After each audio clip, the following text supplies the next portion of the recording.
Hey guys, what is going on? Well, I guess it's gonna be green for today because that's not blinking. So guys, welcome back to Mark's Tech. As I was saying, what did you guys think about the Xbox Games Showcase? Let me know in the comments down below right now. Do it right now. I'm waiting. I'm gonna refresh this page while you guys are watching it, and I better see new comments telling me what you guys thought about this Games Showcase. Also, if you guys like this video, be sure to leave a like and subscribe if you are new here. First of all, before we start, I was reading the comments on the live stream of today's Games Showcase, and many people were having genuine criticisms while others were leaving kind of stupid comments. I'll go ahead and say this, okay? Don't kill me. Most of the games were okay. There were a few games that really looked great next generation, but you know, we have to remember the console isn't even out yet. First of all, okay, it's not even out yet. Second of all, there's gonna be a weird transition period from this generation to next generation, so the games that are coming out, they're not going to look the best, they're not going to play the best. It might not even look really next generation.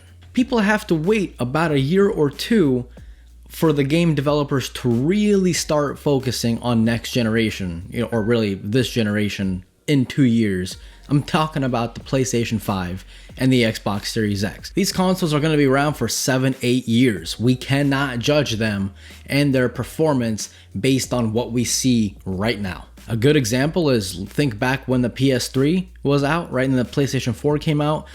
Look at those games that just came out on the PlayStation 4 or just came out on the Xbox One back when we still had 360s and PS3s. They didn't really look that good, right? But compare the games that coming out today on the Xbox One and today on the PS4 Pro or the PS4, they look amazing, way better than when they first came out with the consoles. So, something to keep in mind. Let's hop into it. This intro was way too long.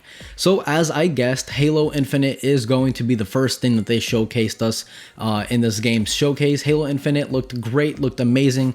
It reminded me a lot of Halo 3, which is a good thing because Halo 3 was just, man, dude, Halo 3, it has a special place in my heart. Halo 3 was my favorite Halo ever, and I'm so happy. This kind of just made me reminisce on Halo 3. I don't know what it was. Maybe it was the gameplay. Maybe it was just the visuals, the whole layout of the game. It looked great. But again, did it look next generation? Not really. I mean, really, you know, be honest.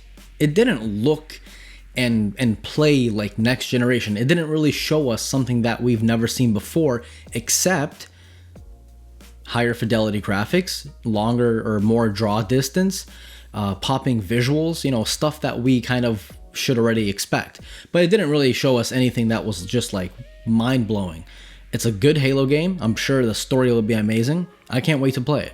Let me know personally what you guys thought about the Halo Infinite down below in the comments. Now, I'm going to touch on this one quickly, and this is going to be the State of Decay 3. I personally love these post-apocalyptic end-of-the-world types of games. Oh my god, I love them. This is why I love The Last of Us. The Last of Us Part 1 and 2. Man, freaking amazing games. So if I'm looking at this correctly, I've seen it live. The State of Decay 3, it looks amazing. They didn't really show a lot of the game. They just maybe showed about a minute and a half of the actual game. It wasn't gameplay. But I'm pretty sure it's going to look fantastic. It definitely looks like something that will scare the piss out of me, and that's always an A+. Can't wait for it. Up next on the list is, of course, Forza. Bro, I swear to God, I thought I was looking at a real-life video of cars racing. Now that game looks 100% next generation. If that game is going to run at 4K, 120 frames per second HDR with ray tracing, for some reason I don't know. That seems like a lot to push on a console. If it does, boy, I'm getting it. Okay, even if it's 4K 60, I'm still gonna get it. As long as it has HDR and ray tracing at 4K 60, I'm still gonna get it. Man, this shot in particular looked freaking insane. Dude, that's real life. You can't prove me wrong. That was taken real life. That's how good these graphics are getting nowadays with these damn consoles. And keep in mind, that, again, the games that we see coming out now, that's just the beginning. That's just a little taste of the sweet apple pie that is the Xbox Series X and the PlayStation 5. Those games are just the beginning, the tip of the iceberg of what we can do with these consoles. Wait 2 years maximum. These games are gonna look sick. Forza Motorsport already looks sick, and that's just the game that's coming out like soon. Speaking of 4K 120 Hz HDR, all that ray tracing goodness, the makers of Ori have revamped Ori and the Will of the Wisps to play on the Xbox Series X 4K 120 frames per second, HDR included, baby. Now, I'm not really a huge platformer type of gamer. The last platformer I played was Sonic on the Sega Genesis. Yeah, it's been a while, but I do have the first Ori game downloaded right here on my Xbox One X. I absolutely love it.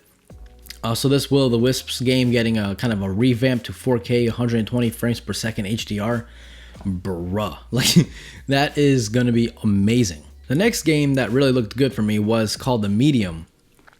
Now, I don't know why I like these types of weird horror psychological games. Maybe it's just preparing me for the end of the world, which apparently is going to happen in 2020, you know, by the way things are going.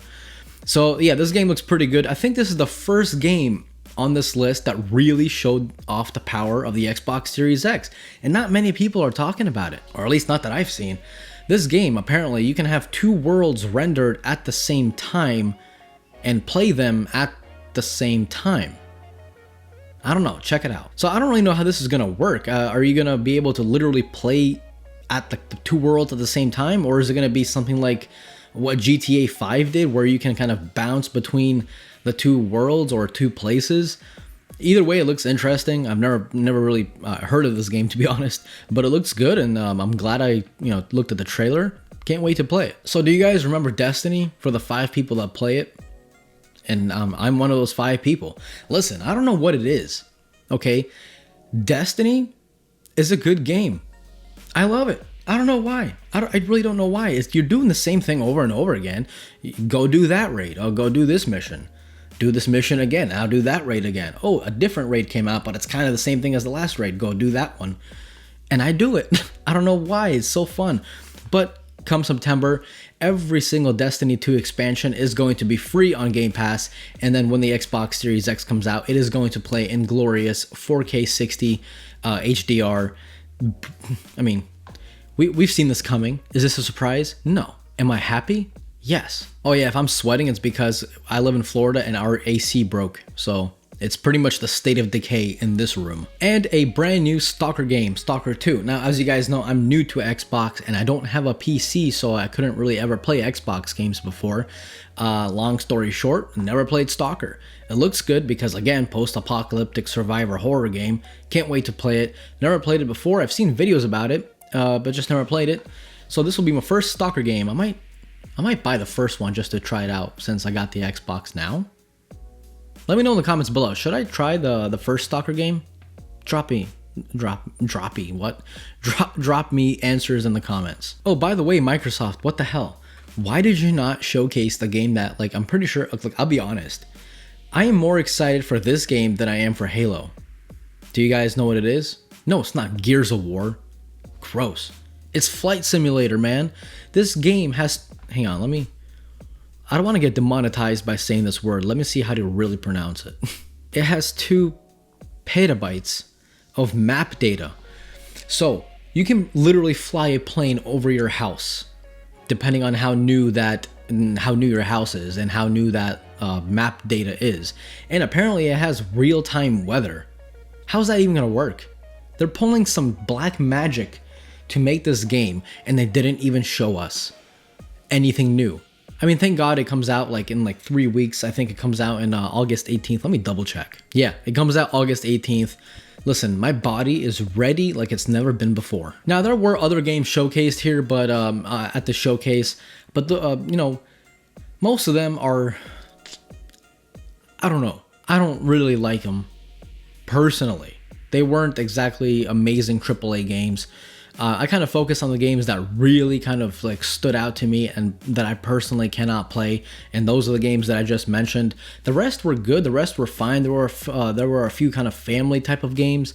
I'm not really that type of gamer, to be honest, so it didn't really interest me. You know, but again, we cannot judge games right now for each of the consoles. Do you PlayStation dudes out there think that Spider-Man Miles Morales looks next generation? No.